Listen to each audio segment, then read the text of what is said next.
Bharatiya Janata party अब की बार 400 पार के नारे के साथ लोकसभा चुनाव 2024 में उतरी है। गृह मंत्री अमित शाह ने एक खास बातचीत में बताया कि केरल, तमिलनाडु, आंध्र प्रदेश, तेलंगाना, उड़ीसा और पश्चिम बंगाल बीजेपी को कितनी सीटें मिलने जा रही है। बीजेपी ने इस बार 400 पार सीटों का नारा दिया है, लेकिन असल में कितनी सीटें मिलने जा रही है। अमित शाह ने बताया कि इस बार बीजेपी की दक्षिण के राज्यों में सीटें बढ़ने जा रही है। गृह मंत्री अमित शाह ने कहा, साल 2014 में जब भारतीय जनता पार्टी नरेंद्र मोदी के नेतृत्व में पूर्ण बहुमत के नारे के साथ निकली, तब भी दिल्ली के राजनीतिक पंडितों का यह आकलन था कि ये हो नहीं सकता, मगर हमें पूर्ण बहुमत मिला। 2019 में हम 300 प्लस सीटों के नारे के साथ निकले, तब भी लोग कहते हैं कि ये नहीं हो सकता। आज भी लोग कह रहे हैं। बांग्लादेश में अमेरिका नई साजिश रचने की प्लानिंग कर रहा था, लेकिन बांग्लादेश की प्रधानमंत्री शेख हसीना ने उसके मंसूबों पर पानी फेर दिया है। दरअसल अमेरिका बांग्लादेश में सैन्य अड्डा बनाना चाहता था, लेकिन शेख हसीना ने इसे मंजूरी नहीं दी, जिससे अमेरिका तिलमिला गया। इससे अमेरिका और बांग्लादेश के रिश्तों में और तनातनी बढ़ सकती है। वहीं चीन ने शेख हसीना के इस फैसले की तारीफ की है। चीन के विदेश मंत्रालय के प्रवक्ता माओ निंग ने कहा कि चीन ने प्रधानमंत्री हसीना के बयान पर संज्ञान किया है। हसीना का बयान ऐसा है जो बांग्लादेश लोगों को स्वतंत्र रहने और बाहरी दबाव से नहीं डरने की भावनाओं को दिखाता है। चीन ने कहा कि कुछ देश स्वार्थ के लिए दूसरे देशों के चुनावों, आंतरिक मामलों में हस्तक्षेप करते हैं। प्रवक्ता ने कहा कि चीन बांग्लादेश का समर्थन करता है कि वह अपनी स्वतंत्रता की रक्षा करे। दरअसल शेख हसीना ने रविवार को किसी भी देश का नाम लिए बिना कहा था कि बांग्लादेश में एक दूसरे देश का सैन्य हवाई अड्डा बनाने की अनुमति की पेशकश की गई थी। हसीना ने पेशकश करने वाले देश के नाम उजागर नहीं किया है, लेकिन कहा कि प्रस्ताव एक श्वेत व्यक्ति की ओर से आया था, लेकिन इसे अब अमेरिका से जोड़कर देखा जा रहा है। दिल्ली के आबकारी नीति मामले में सीएम अरविंद केजरीवाल को बड़ा झटका लगा है। केजरीवाल की अंतरिम जमानत 7 दिन बढ़ाने की मांग वाली याचिका पर सुप्रीम कोर्ट में सुनवाई नहीं होगी। सुप्रीम कोर्ट रजिस्ट्री ने इस याचिका पर सुनवाई से मना कर दिया है। एससी की ओर से कहा गया है कि कोर्ट ने 17 मई को केजरीवाल की गिरफ्तारी को चुनौती देने वाली याचिका पर फैसला सुरक्षित रखा गया है। उस दिन सुप्रीम कोर्ट ने नियमित जमानत के लिए निचली अदालत जाने की छूट दी थी, इसलिए आवेदन पर सुनवाई नहीं हो सकती है। जम्मू कश्मीर के राजौरी के निकट सीमावर्ती क्षेत्रों में NRLM उम्मीद योजना के माध्यम से महिलाओं को सशक्त बनाया जा रहा है। कई महिलाएं ये NRLM के जुड़कर आजीविका कमाने के लिए विभिन्न व्यवसाय स्थापित कर रही है।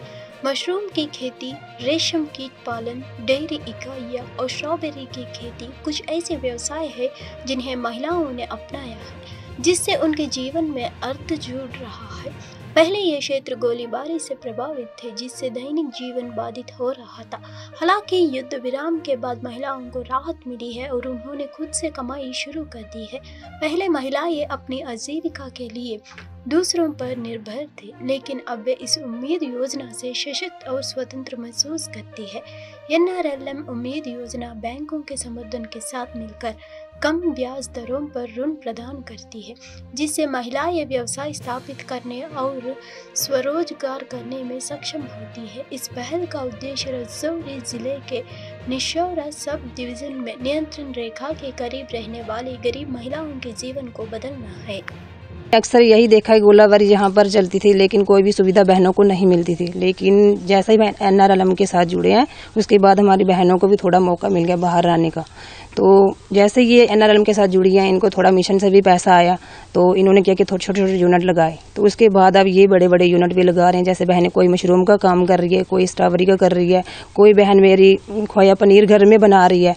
तो एक दूसरे को देख देख के ये आगे बढ़ रही हैं। तो अब अच्छे से अपने बच्चों की पालन कर सकती हैं। ये मतलब अब बहनों को लगता है कि हम ग्रुप के साथ जुड़े, कुछ ना कुछ कमा रही हैं अपने लिए पैसा, मतलब खुद पे डिपेंडेंट।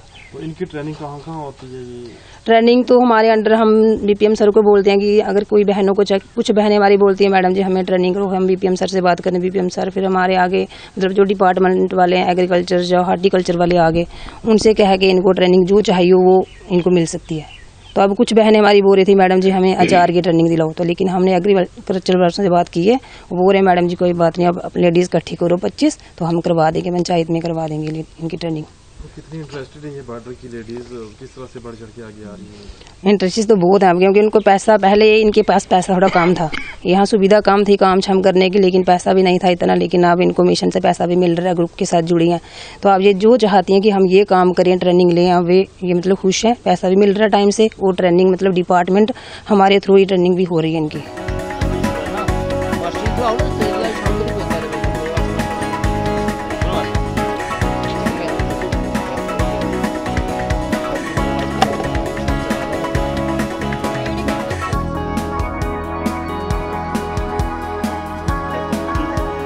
तो हमारा जहाँ बीओ है वहाँ बॉर्डर एरिया है, हमारे इधर सिर्फ गोले ही पड़ते थे, तो गोलों के कारण कई लोग अपना बॉर्डर एरिया छोड़ के तो शिफ्ट हो गए थे शहर में, लेकिन हमारे पास इतनी सुविधा नहीं थी कि उधर जा सकें, इसलिए इधर फिर सेल्फ हेल्प ग्रुप 2017 में खुले।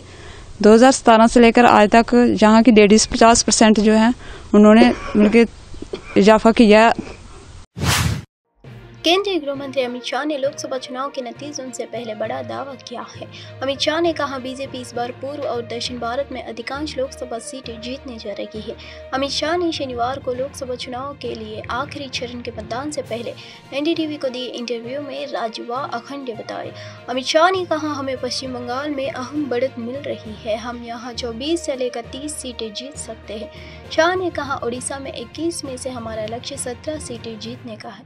वहीं उड़ीसा विधानसभा चुनाव में हमारा 147 में से 75 सीटें जीतने का लक्ष्य है। दिल्ली के उपराज्यपाल विनय कुमार सक्सेना ने भीषण गर्मी को देखते हुए मजदूरों के लिए दोपहर 12 बजे से 3 बजे तक छुट्टी रखने के आदेश दिए हैं। साथ ही उपराज्यपाल ने निर्बंध स्तर पर मजदूरों के लिए पर्याप्त मात्रा में पानी और नारियल पानी उपलब्ध कराने के लिए निर्देश दिया है। इसके अलावा बस स्टैंड पर घड़ों में पानी रखने में निर्देश दिया है। इतना भीषण गर्मी में समर हीट एक्शन प्लान के लिए अभी तक मुख्यमंत्री अरविंद केजरीवाल या उनके मंत्रियों की ओर से कोई कदम न उठाए जाने को लेकर उपराज्यपाल ने दिल्ली सरकार की आलोचना की है। उन्होंने कहा कि दिल्ली विकास प्राधिकरण 20 मई से ही ऐसा कर रहा है, लेकिन आम आदमी पार्टी की सरकार के तहत आने वाली डीजीबी, पीडब्ल्यूडी, एमसीडी अब तक ऐसा नहीं कर रही है। यही नहीं, उपराज्यपाल ने मुख्य सचिव का तत्काल बैठक करने के निर्देश जारी किए हैं। उत्तर प्रदेश के केसरगंज से मौजूदा सांसद बृजभूषण शरण सिंह के बेटे करण सिंह के काफिले की एक गाड़ी ने 2 बाइक सवारों को रौंद दिया है। इस हादसे में 2 लोगों की मौत हो गई और एक महिला के घायल होने की खबर है। जानकारी के मुताबिक गोंडा के कर्नेलगंज हुजूरपुर मार्ग पर करण भूषण का काफिला गुजर रहा था। काफिले की एक फॉर्च्यूनर गाड़ी बाइक को टक्कर मार दी है। यह हादसा कर्नेलगंज कोतवाली क्षेत्र के छताई पूर्वा के पास हुआ है। पुलिस ने मौके पर पहुंचकर छानबीन शुरू कर दी है। हादसा इतना भयावह था, गाड़ी के आगे के हिस्से के परखच्चे उड़ गए हैं। बता दें कि बीजेपी ने इस बार बृजभूषण शरण सिंह का टिकट काट कर उनके बेटे करण सिंह को केसरगंज से उम्मीदवार बनाया है। लोकसभा चुनाव के बीच करण सिंह अपने काफिले के साथ हुजूरपुर जा रहे थे। इसी दौरान उनके काफिले की फॉर्च्यूनर कार ने ओवरटेक करने के चक्कर में 2 बाइक सवारों को रौंद दिया है। बेइज्जत नेता वीके पांडियन ने 29 मई को उड़ीसा आने वाले बसपा और मुख्यमंत्रियों पर झूठे वादे करने का आरोप लगाया और उड़ीसा की खनिज संपदा में उचित हिस्सा देने की मांग की। केंद्र के नेता और मुख्यमंत्री जो बार बार उड़ीसा आ रहे हैं, उनके बयान का कोई असर नहीं होगा, क्योंकि उन्होंने उड़ीसा के लिए कुछ नहीं किया है। वे उड़ीसा से 60,000 करोड़ रुपए लेने की बात कर रहे हैं और केवल 4,000 से 5,000 करोड़ रुपए चुका रहे हैं और यह कहते हुए मगरमच्छ के आंसू बहा रहे हैं कि उड़ीसा एक खनिज संपन्न राज्य है। बोला, उड़ीसा से सबसे बड़े खनिजों में से एक है। आप 27,000 से 30,000 करोड़ रुपए लेते हैं और उड़ीसा को 4,000 करोड़ रुपए देते हैं। आप पिछले 20 वर्षों से कोयले की रॉयल्टी में संशोधन क्यों नहीं कर सकते?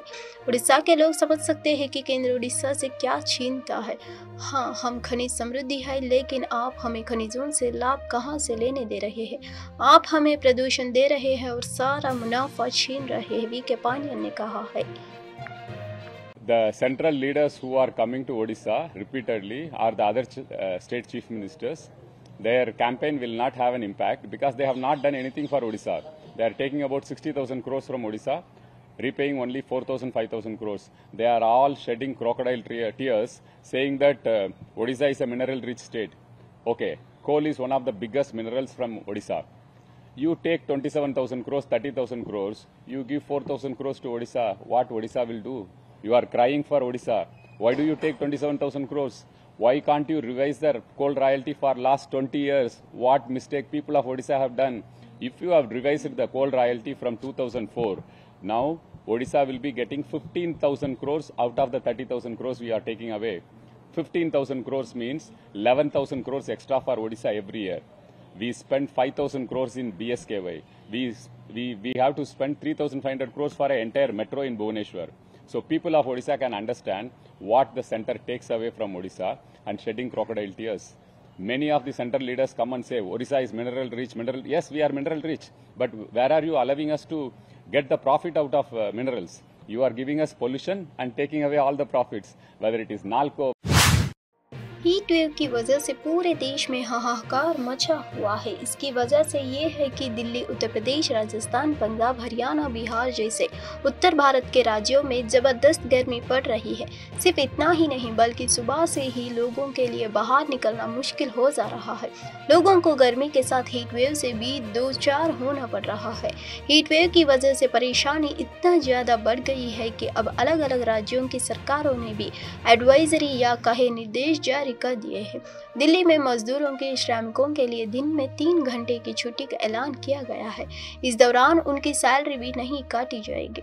बस स्टैंड पर घंटों में पानी भरकर रखने को कहा गया है। इसी तरह जम्मू कश्मीर में लोगों से हिदायत दी गई है कि वे दोपहर में घरों से बाहर नहीं निकलें। इसके अलावा कहा गया है कि घोड़ा, गधा, ऊंट के जरिए होने वाली माल की ढुलाई भी 3 घंटे तक दिन में बंद रहने वाली है। ऐसे में आइए जानते हैं कि हर राज्य का हीट वेव से निपटने के लिए क्या एक्शन प्लान है।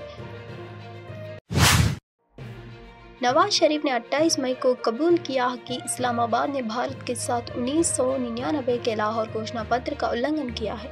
नवाज शरीफ की ओर से यह नवनीतम स्वीकारोक्ति के उस समय आई जब वे पाकिस्तान के परमाणु परीक्षण की 26वीं वर्षगांठ के अवसर पर आयोजित एक कार्यक्रम को संबोधित कर रहे थे। नवाज शरीफ ने कहा कि पाकिस्तान ने 1999 में उनके और अटल बिहारी वाजपेयी द्वारा भारत के साथ किए गए शांति समझौते का उल्लंघन किया है। शरीफ का यह बयान ऐसे समय में आया है जब भारत और पाकिस्तान के बीच द्विपक्षीय संबंध नए निम्न स्तर पर पहुंच गए हैं। 1998 में पाकिस्तान के परमाणु परीक्षण के बाद भारत और पाकिस्तान ने लाहौर घोषणा पत्र पर हस्ताक्षर किया, जिसका उद्देश्य द्विपक्षीय संबंधों को बेहतर बनाया था। इस समझौते में दोनों देशों के बीच शांति और स्थिरता के दृष्टिकोण की बात की गई थी।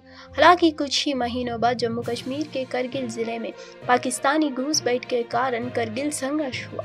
करगिल युद्ध 3 मई 1999 में शुरू हुआ। 2 महीने के संघर्ष के बाद युद्ध अंततः 26 मई जुलाई तक समाप्त हुआ। 85 दिनों तक चले संघर्ष का अंत भारतीय सेना द्वारा पाकिस्तानी सैनिकों और आतंकवादियों द्वारा कब्जा किया गया अधिकांश क्षेत्र पर पुनर्कब्जा करने के साथ हुआ। इस वर्ष भारत करगिल विजय दिवस की 25वीं वर्षगांठ मनाएगा, जिसके उद्देश्य वीरों के बलिदान का सम्मान करना है।